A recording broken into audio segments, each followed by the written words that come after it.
Le journal avec Cheikh Tidiane Diao à Saint-Louis. 11 pêcheurs perdent la vie dans la brèche en moins d'une semaine.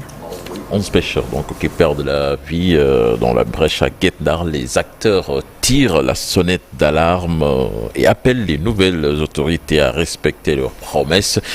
Depuis le mois d'octobre à aujourd'hui, 22 pêcheurs ont péri dans l'embouchure. Nous y reviendrons avec notre correspondant Ousseynou Diop dans le journal en Wolof. Rentrée solennelle des cours et tribunaux, c'est ce matin une cérémonie qui sera présidée par le chef de l'État, la première du genre pour Bassirou Diomaye Faye. On en reparlera certainement dans la cour dans cette émission plutôt.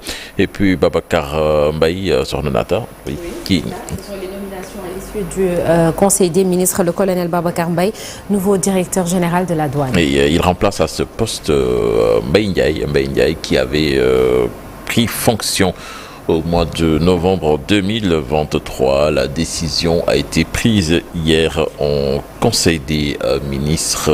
Et puis, poursuivons cette édition, Nata, avec la Santif, c'est ça? C'est ça. Avec la lutte contre le blanchiment de capitaux, le parquet financier ordonne un premier mandat de dépôt suite à des rapports de la Santif. Il s'agit d'un gérant d'une société unipersonnelle à responsabilité limitée. Ce dernier a été épinglé par le rapport de la Santif, donc à travers un rapport plutôt transmis au procureur du pôle judiciaire financier. On fait le point avec Ibrahim Akan. Le parquet financier vient d'ordonner l'ouverture d'une information judiciaire assortie d'un mandat de dépôt contre le gérant d'une société unipersonnelle à responsabilité limitée. La décision fait suite à un rapport de la CENTIF qui révèle des faits supposés de détournement et de blanchiment de capitaux portant sur plus de 13 milliards de francs CFA. Entre autres charges retenues contre le mis en cause, association de malfaiteurs, faux et usage de faux en écriture publique, infraction bancaire ou commerciale. En croire la CENTIF, le gérant en question aurait mis au point des mécanismes financiers pour dissimuler l'origine illicite des fonds détournés. Le mis en cause est désormais derrière les barreaux en attendant la suite de l'enquête.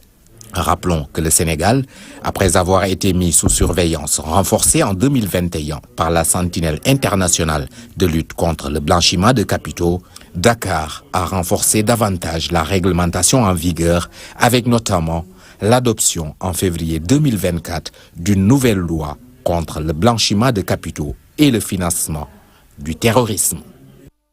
Puis levée de l'immunité parlementaire du député Farba Ngom, la commission ad hoc de l'Assemblée nationale ratifiée demain. Son parti, l'Alliance pour la République, appelle à la résistance contre Ousmane Sonko, qu'il accuse d'être derrière cette affaire.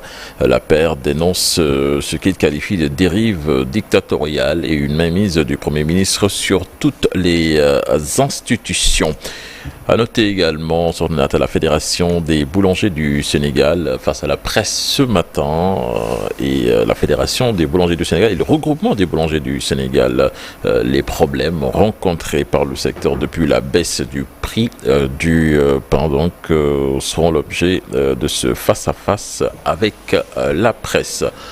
Nous parlons de sport à présent avec le tirage au sort des champions du championnat d'Afrique des Nations 2024 avec le Sénégal, tenant du titre qui partage le groupe D avec le Nigeria, de retour après 2 éditions manquées, le Soudan qui détient un des meilleurs championnats africains et le Congo, une poule difficile selon Papa Lamine Conté, pour qui le Congo est le petit poussé du groupe. Je vous propose de l'écouter avec Cher Sadi Boudiara. Il ne faut pas se voiler la face, c'est un groupe difficile, c'est un groupe solide où le Sénégal n'aura pas de cadeau pour conserver son titre. Il faudra vraiment jouer très fort et être solide pour sortir de ce groupe-là et envisager de la conservation du titre. Voilà, ça c'est mon premier avis. Le groupe est très solide et les équipes sont dos à dos. Hein. On ne peut pas se voiler la face, le groupe est difficile et solide. Entre le Nigeria, le Soudan et le Sénégal, on ne se fera pas de cadeau. À la limite, le Congo peut jouer les perturbateurs parce qu'il ne faut jamais sous-estimer ces joueurs congolais. Et donc le groupe reste difficile, et l'un des groupes les plus difficiles par rapport à ce qu'on a vu dans les autres groupes. Donc le Sénégal jouera crânement et n'aura pas de cadeau. Il ne faut pas se voiler la face.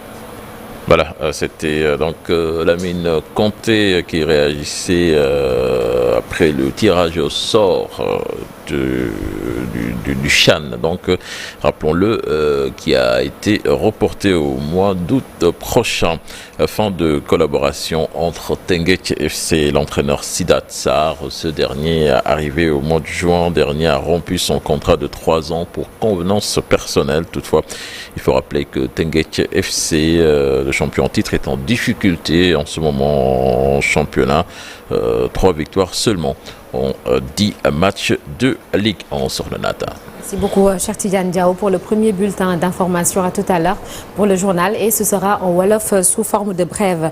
Ce matin, un phénomène de société qui continue de causer des drames familiaux, l'infanticide. On en parle avec une affaire qui avait secoué le quartier Médinatoul Mounawara de Pikine dans la banlieue de Dakar. Après son accouchement, Aïda Wade, une jeune élève en classe de terminale, avait blessé son nouveau-né avec un couteau avant de le mettre dans un sac à main. Le bébé meurt et la jeune fille est envoyée en prison. On en parle tout à l'heure. Et puis les grandes catastrophes naturelles en Europe, en Asie et même en Afrique ou en Amérique, si près, si loin. On se demande si le Sénégal est à l'abri de tels phénomènes dévastateurs.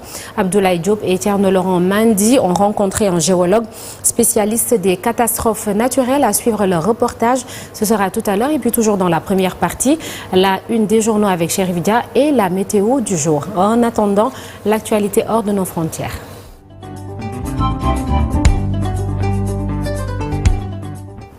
Direction le Burkina Faso, au moins 18 militaires tués